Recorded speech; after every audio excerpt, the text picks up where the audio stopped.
What up, ninjas? Today we're going to be doing an awesome video. Super stoked about this one. And in fact, I'm going to do a couple of these videos on escaping from moves. And these are going to be entitled The Escape Artist. So the idea with these moves is that we're going to be able to get out of some of our worst case scenarios in Jiu-Jitsu, okay?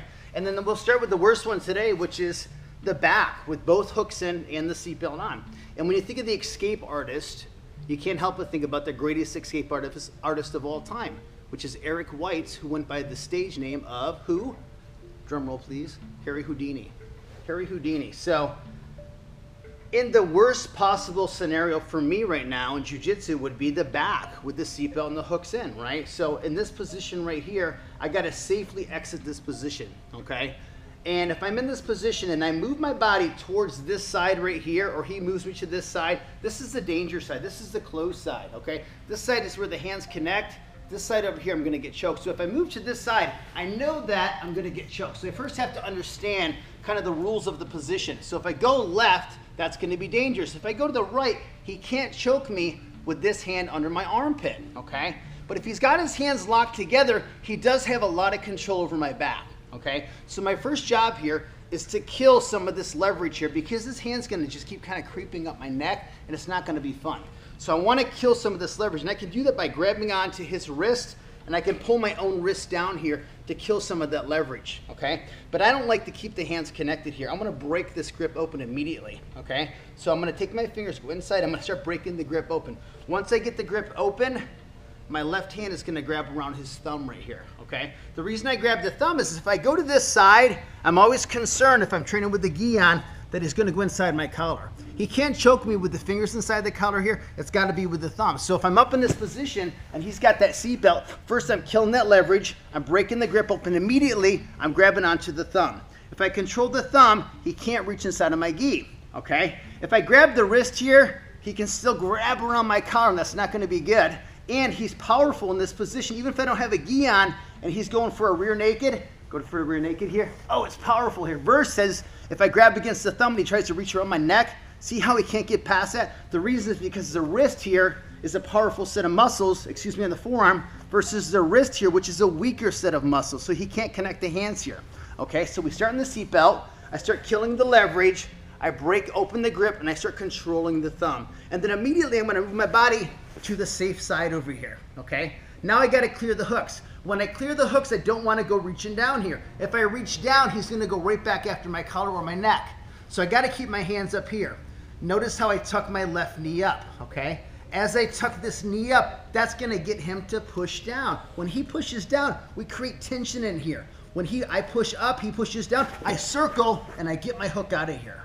Okay? And immediately I get up onto my shoulder higher than his body so that he cannot get that left hook back inside. He tries to bring that hook and he's not going to get it in there. Okay? Now, he's still over here. I can take my foot. If he starts to lock his feet together here, I can use my foot to kick off, and I'm going to hook behind his shin right here. As I hook behind, I'm going to roll my body to the side, windshield, wait for my leg through, and then boom, I'm out of the position. So again, one more time, from the back, again, worst case scenario, right? And there's two elements we're dealing with when we're escaping here. We're dealing with the fact that he's got the entire position that he created. He engineered this position.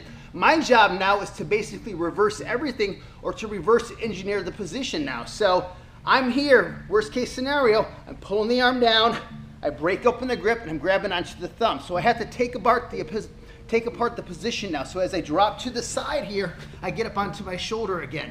I start driving this knee up to create tension with this hook. I kick out of it, I get up onto my shoulder. If he locks his feet, I kick off him, and I go behind the foot here. I kick out, I turn my body, and then boom, right back to guard again. So again, from the back, and again, being the worst case scenario here, I cannot panic in this position. One of my favorite quotes from Houdini is, "My mind is the key that sets me free." Let me say that again. My mind is the key that sets me free. What does the key do?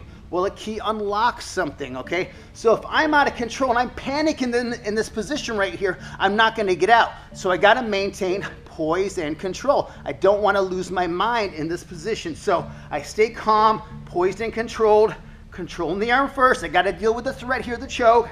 breaking open the grip, grabbing around the thumb right away. Going to the safe side, getting up under my shoulder. Tucking this knee, creating pressure and tension. I kick out, I get up under my shoulder. If he starts to lock his feet, I kick and I hook behind the leg. As I kick it, I slide over the leg. My left leg windshield wipers through. And I'm back to either guard or into combat base here. So again, from the back, worst case scenario, he's engineered this position, created this position that I now have to reverse engineer and get myself back to a safe position. So right away, killing some of the leverage on the choke, breaking open the position, always maintaining poise and control, controlling the thumb, not the wrist, driving to the side, up under the shoulder. Tension with the leg. See how that gets him to push down? The higher up I get, the more he's gonna wanna push me back down. So if I can get up high here, that creates that tension, and then I make a circle, bring my leg through. And again, getting up under my shoulder.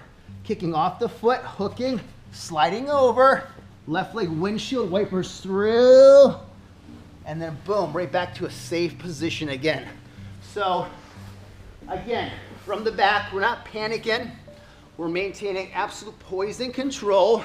And remember, we're the escape artists. We're not in here panicking. We want to get out in a safe way, but also in the most artistic, efficient, and fluid way possible, staying in that flow the entire time. So breaking open the grip, controlling the thumb, sliding to the side, up under the shoulder, creating tension, circle and clear, kick off, hook, clear, windshield wiper, boom, and then I'm out of the position. So play with the position, work on it, don't panic, maintain poise and control, and remember, your job is to be the escape artist. Happy training, ninjas. Os.